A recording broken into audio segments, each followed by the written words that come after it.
Hello and welcome, Red Devils. Hope you had a great week so far.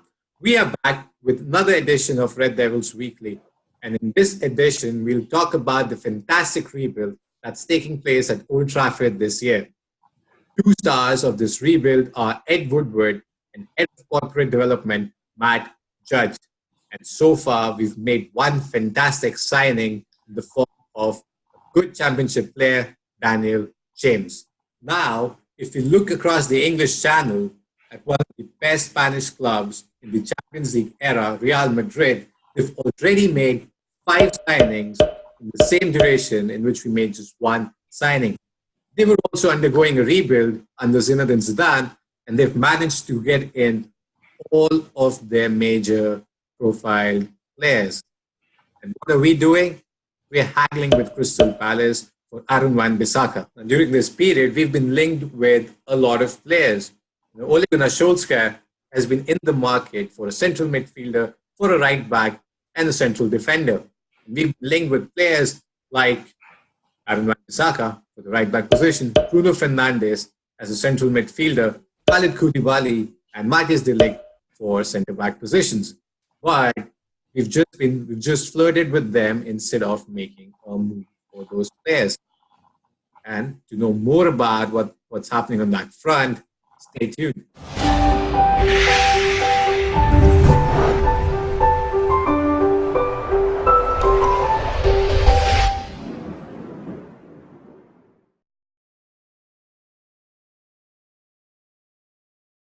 Joining us for this edition of Red Devils Weekly, we have with us the man behind the camera, Sagar. So, Sagar, what do you think about the shambolic situation that's erupted again at Old Trafford, for our supposed rebuild? What do you have to say about all of the things that have been happening around for the last 4 weeks or a month now? You know what? The general feeling around Manchester United fans across the world, if you see on social media or anywhere, it's kind of frustrated because that's the only word. Because it's been almost been a month, and in the meanwhile, Real Madrid have signed 5 players. We have been linked to almost 60 players, and we have just signed one. That is Daniel James. I believe, I truly hope he's an exciting prospect. He's going to be a success at United, but still, we had a major rebuild on our hands, and Solskjaer was supposed to be back to the hilt by the administration to get deals done before the preseason. So I believe the preseason is about to start in 2 weeks' time, and players get back to training in 1 week. And there was this very interesting quote from, I think, Victor Lindelof today. I was reading about it, and he said that when he joined United, it it took him some time to get integrated with the team because it's completely new to him, right? Anyone who comes in will need to be acclimatized with whatever situation he's given. So that's kind of really important that we get these new players in the new setting and get them up to the pace before the season starts. And we are still stuck with one signing. We are still haggling with Crystal Palace for Wan Bissaka for the past 3 weeks. And there's Bruno Fernandes as well. He is on the line. He is supposed to be one of the major signings that Solskjaer wants at United, but still there's no nothing on that front as well. So it's kind of all stuck. This whole past week was kind of the same. We just heard rumors about players being linked. So there was nothing concrete on social media as such. So there were reports in the media that said that Manchester United made an offer of £35 million upfront cash and £15 million in bonuses. And some of the outlets reported that 15 million pound bonus was associated with Manchester United winning the Champions League. Yeah. It's that, and Manchester United is offering that kind of a bonus. I mean, you the player and you're making a fool out of yourself. I mean, our Crystal Palace, donkeys, don't see that United's playing in a Mickey Mouse Cup next season and not contesting or fighting for Champions League. And they're far away from ever winning the Champions League. That's exactly as any true. young man did. I think the major problem in this case is that all the clubs around the world know that Manchester United is going through a rebuild, and we are not in a position of power while negotiating with the players. So that's why I think the clubs are trying to raise the fees for the particular targets or potential targets for United. So I think that's what is the case with Van Bissaka as well. So we all agree that he is kind of in the range of 50 million pound player, right? Because he is English, he is Premier League proven, he has all the credentials we need in terms of a right back. So we know he is a 50 million pound player. So United should just go with the first bid, I suppose, with a 40 million, I guess, and just get the and see where Crystal Palace are in terms of the fees. And if not, just go with a 50 million pound bid and get it done and get done with the medical and sign the player. So I'm not sure what we are negotiating in terms of it's. I think it's just we want to save money wherever possible, and again, it all comes down to the hierarchy within the club. That the sole reason is that we don't have concrete targets in terms of these positions. We have, for example, we have a midfielder to sign this summer, so we need to. We are supposed to have three potential targets in mind, go and negotiate with them. If one is not working out, move on to the next, move on to the next. So that's what needs to be done, and I don't think that's what's happening with United in this particular situation. Yeah, interesting point that you put out. I mean, we stuck with just one transfer negotiation. We don't do transfer negotiations in parallel. I mean, look at Real Madrid. They had a plan in place. They knew what players they wanted. They targeted those players. Approached the player first. So the player had made up his mind basically to join Real Madrid, and then the players pushed for that And the transfer. one more thing which I think I got to read somewhere is that we only focus on one signing, and not until it's done, we don't move on to the other players. So that's why I think there have been reports that we have kept Fernandes on the shelf. In the meanwhile, we are negotiating with Van Bissaka. I don't see a point there because Van Bissaka, he is a player who is which other clubs are not after him right now at this moment.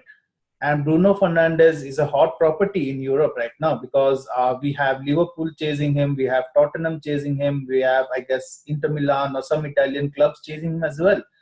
So I don't understand this policy of keeping doing one deal at a time. That's where the director of football comes in, right? He delegates the tasks and he makes sure that all of the players, whichever position we need, are done at the right particular time, and we move on to preseason. So that's where the major loophole lies currently at Manchester United. Also, there has been some interesting movement among the United fans around the world. That is, they. I think you might have noticed the hashtag Glazers Out moment, which is kind of trending in Twitter right now. Yeah, So I think it's directly like an attack towards the administration within Manchester United. So uh, I personally am not sure like so sure about it because there are fans around the world. If we sign, so for example, if we sign Delete at this moment, we will have those fans turn back saying that yeah, everything is going well and everything is rosy, but that's not the case, right? It's a deep problem. The roots need to be fixed before anything gets done in terms of Premier League championships or Champions League. So, what do you think about it? Where do you stand in terms of this particular movement? this movement, Glazer out movement, it holds no meaning right now. Glazers, they took control of the club somewhere around 2003. Right. Then there was this, hue and cry of, Glazers out, and there was sections of the club that started wearing, the old club colors of canary yellow and green, and they started wearing those, old jerseys to basically hold a peaceful protest at Old Trafford, but nothing happened of it. Why? Because Sir Alex Ferguson was in charge, and we won a lot of trophies in that era. We made 3 Champions League finals. We won one of them, Yeah. and won three Everything was back-to-back perfect. Premier Yeah. League titles. We had Cristiano Ronaldo on our books. So that protest kind of died down. But ever since Sir Alex Ferguson left, there's There have been idiots who are controlling the club and looking at all facets of the club. I mean, the blame solely lies with the board of directors, Yeah. bad judge who are negotiating all of these senseless transfers. I mean, if you want a player to go out and get a player, you know how a transfer negotiation is done. You give the club what they want and then see if they are willing to let go of their asset. You don't just go in and say, hey, we want your best player, but we just have pennies to give Yeah. you best player. You don't Yeah. do that. Yeah. And that is where the blame lies. I think more than the Glazers, it's these guys who have to let go of transfer negotiations, and we need to get an experienced hands. Yeah. Yeah. So, as a Manchester United fan, Sagar, did you ever fathom that we'd have to go through, such shambolic, highly tense situations where we know we have to rebuild? Sir Alex Ferguson has left. We have to come up with a plan in place. And every year it's the same cycle repeating over and over again. Yeah.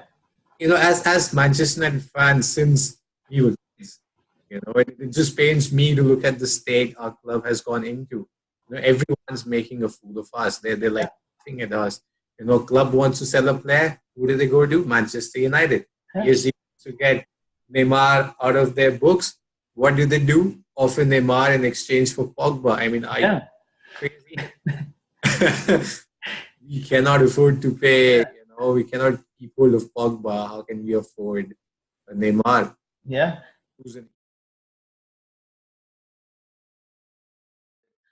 So now moving on to the next segment of this Red Devils Weekly Edition, we'll be going through a couple of rumors which have been floating around in terms of players, and we already have been talking about the potential targets.